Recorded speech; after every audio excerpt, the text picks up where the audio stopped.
Hello সবাইকে, এটা আমার প্রথম মিনি ব্লগ। সবাইকে ওয়েলকাম।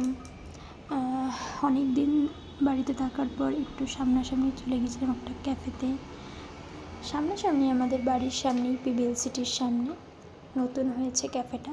খুব সুন্দর এখানকার অ্যাম্বিয়েন্স, খুব সুন্দর করে পরিপাটি করে সাজানো, খুব সুন্দর লাগলো। তারপরে চলে গিয়েছিলাম একটু চা খেতে। এখানকার পেন্টিংগুলো খুব অসাধারণ, সবটা মিলে খুব সুন্দর নিখুঁত একটা কাজ পুরোটা। তারপরে আস্তে আস্তে করে ভেতরে ঢুকে গেলাম। ভেতরে ঢুকতে ঢুকতে দেখলাম পাশে কিছু গাছ লাগানো আছে। সেগুলো আমি ভাবছিলাম কি এগুলো হয়তো আর্টিফিশিয়াল কোনো ট্রি, কিন্তু না, এগুলো অরিজিনাল।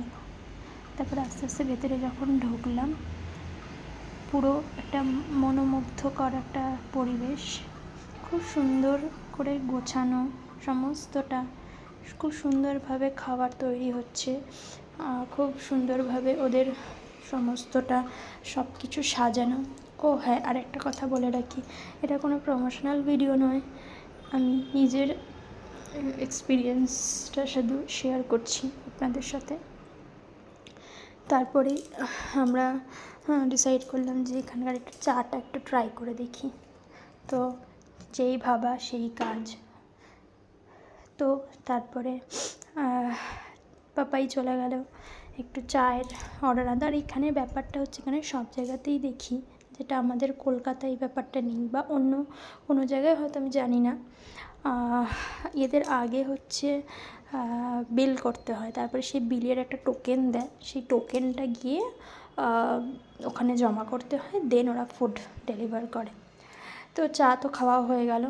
তারপরে বোর্ডে দেখলাম নুডলস পাওয়া যায়। নুডলসের অত ভক্ত নই, কিন্তু ইদানিং খুব নুডলস খাওয়াও হচ্ছে। তো নুডলস বেড়ে নিলাম দুটো পাতে। বেশ ভালো কোয়ান্টিটিও দিয়েছিল, এমনকি বেশ ভালো কোয়ালিটিও ছিল। খুব সুন্দর একটা জিনিস ছিল। তারপরে কি চলে গেলাম আমার ছানাকে নিয়ে। আমার ছানাটা তো দুষ্টুর হাড়ি একটা, কোনো সময়তেই ও শান্তি দেয় না, ঠিক আছে? তো সেই ছানাকে নিয়ে আমরা বেরিয়ে পড়লাম বাড়ির উদ্দেশ্যে, কারণ অনেকটাই রাত হয়ে গেছে। তার সে বাড়ি গিয়ে আবার ছানার খাবার করতে হবে। তো টাটা, আজকের মতো এইটুকুনি ভিডিও। দেখা হচ্ছে নেক্সট ভিডিওতে।